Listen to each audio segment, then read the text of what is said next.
Okay, YouTube. I got a problem with my 98 Chevy Astro van. I just disconnected the battery. My problem is GM sticking steering column key. Can't move it forward, can't get it to do nothing. I gotta unstick it and take out the lock cylinder and see if I can fix it. Okay, now I've already done this, so I'm just gonna go through the motions with you. I don't want to take all this interior apart. That's just a lot of work, man. Take all this interior part, and the bottom panel, this top panel, the steering column, steering wheel. It's an awful whole lot of work to do for the average person. So the first thing I'm going to show you is how to break this key loose, or try to. If you can't, then you got problems. As you can see, none of the interior is touched. I'm not taking anything off. This piece fell out or whatever, but I'm not taking anything apart.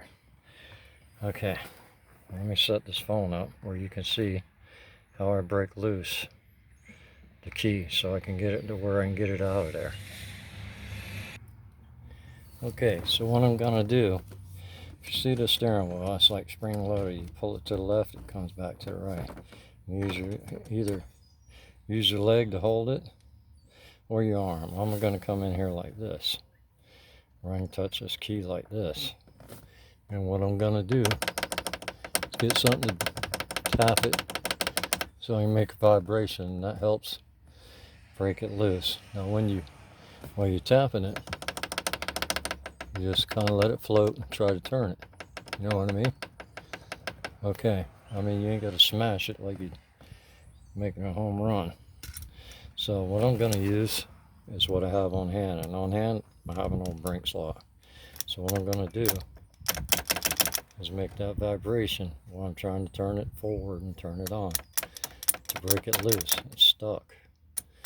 Okay, so vibrate it. Kind of like, okay, there you go.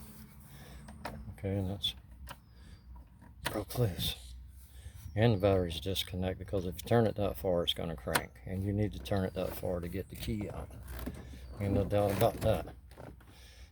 Try and get some shadow on here. Okay, so we've got the key broke loose. So what tools we'll need is these tools right here. You need a pick or similar. You need a 1-inch drill bit or a hole bit, right? Be for wood or whatever, it doesn't matter. This is just plastic. Okay, and you need a 1-inch snap cap to cover the hole after you make the hole.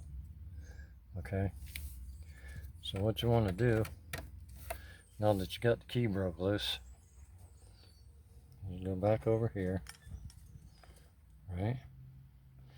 And you want to make a couple reference lines. I'm going to show you how to do that. So what you want to do is you want to measure from the back side of this key switch, right?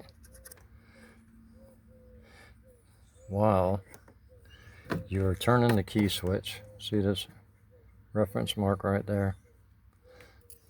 Let's see, the sun's so bright out here I can barely see. There's a reference mark right there, and that lines up with the pin. Okay, so what you want to do is turn that all the way on, same and start position. See the maybe you can see that line right there, and it lines up with this line. You got to turn it all the way forward and make your little dot mark, and then draw this line straight across, kind of even and square with this lock cylinder from here that way. Okay, next step you want to do is measure from the back side of this 2 inches to this mark right here.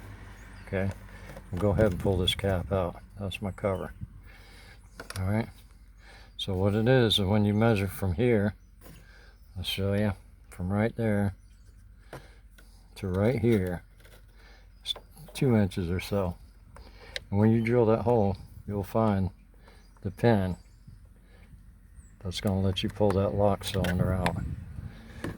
Okay, so And to do that, you're going to need a tape measure. Okay, so there's your 2 inch, and it lines up pretty close with that. Say 2 inch, you'll be safe. Right? So you make your mark. This be your mark right here, which is your cross mark with the line that goes pretty well even with the way the cylinder lock's going that way, which is just a hair past the flasher piece. It's pretty close. It's freehand, but you get it right and you'll be able to access that hole right here. Oh boy, you'll be able to access that hole right there and push it down and get that lock out of there. And I'll show you how to do that, okay? Just give me a second and I'll get the phone back on the thing.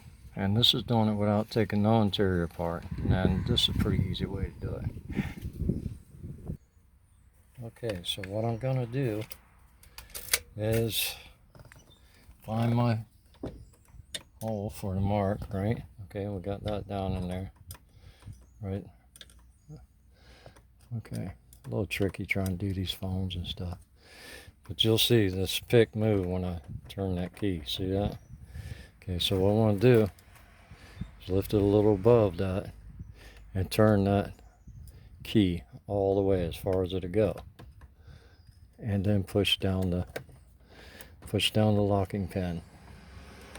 Sometimes it'll come right out, sometimes it won't. Just got to keep trying it.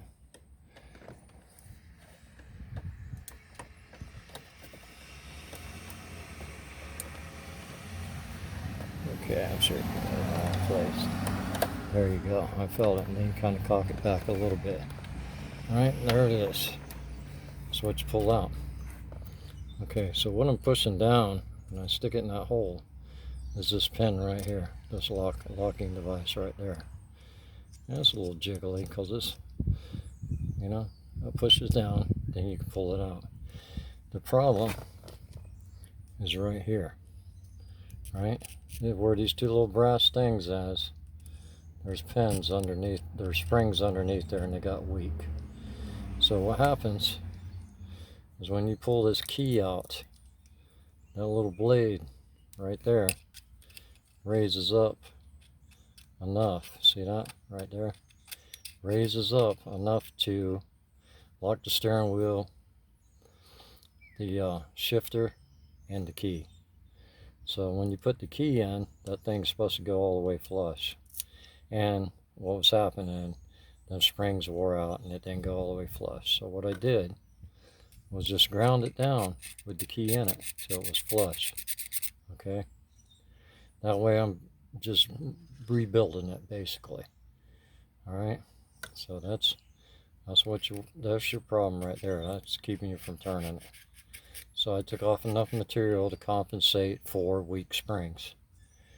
Alright? So right here, up at the top, right there, this groove right here is where this rides right here. This piece here, oh, let's see, where is it? Right there. That piece there rides right in that groove there. Alright? So we're going to reassemble it.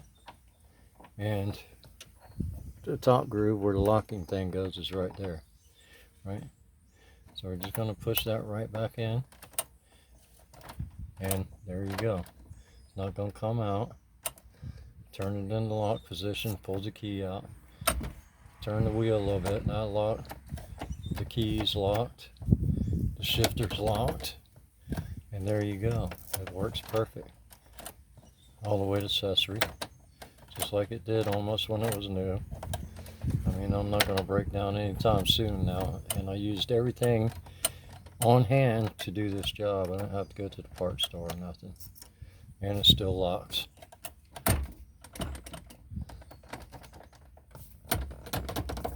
Still locks. Okay, so that's the way you do it. And then I'll come back and I'll put on my snap cap. And that's how the world's fastest GM key tumbler fixed for now until I get a new one.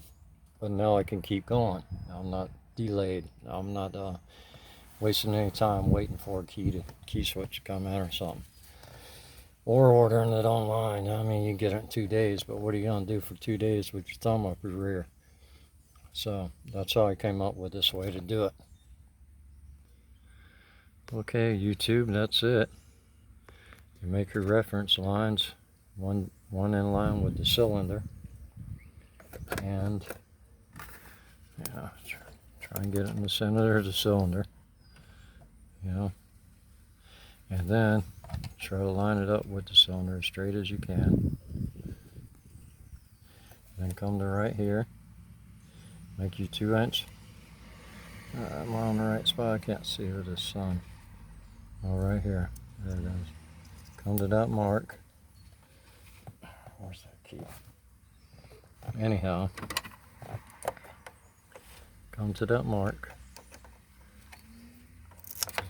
Turn the key on all the way till this mark here. You can't go no further, and make you a dot right there and make that line. And then go in 2 inches from the back side of this to that line right there and drill your hole with the hole bit. Stick it right down there on the crosshair. 1 inch is plenty. You can go a 1/2 inch. Really isn't going to make a difference. But that's the fastest way you can do it without taking all the interior apart and going through a whole bunch of rigmarole. Airbags and all that. Okay, YouTube. Hopefully this video is a lot better than my other one, but I was in a hurry the other day. Okay, YouTube, have a great day.